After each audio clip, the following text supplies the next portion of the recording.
मला महाविकास आघाडीच्या चर्चेमध्ये काँग्रेस पक्षाकडून असणारी जी नावं आली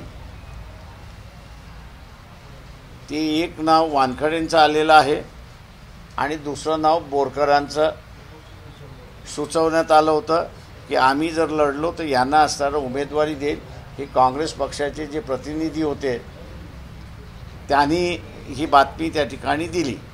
आता याच्या व्यतिरिक्त काँग्रेस पक्षाचे अजून कोणाशी संबंध आणि चर्चा चालू असेल याच्याशी त्यांनी आम्हाला काही माहिती शेअर केलेली नाही। 2014 मध्ये तुम्ही खासदार नवनीत राणांना पाठिंबा दिलेला होता, यावेळी काय? मी कोणालाही पाठिंबा दिलेला नाही।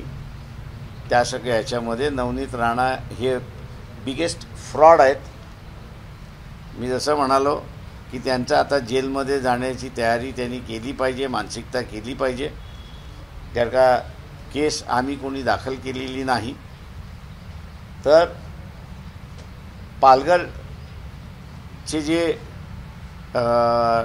डेप्युटी कलेक्टर आहेत त्यांनी मुलुंड कोर्टामध्ये केस दाखल केलेली आहे की ह्यांनी जी कागदपत्र सगळी दिलेली आहेत ती सगळी फ्रॉड आहेत आणि 420 अनगव्हर्नमेंट फ्रॉडुलंट पेपर निर्माण करणं अशा रीतीचे चार्जेस त्यांच्यावरती लागलेले आहेत। एबीपी माझा, उघडा डोळे बघा नीट।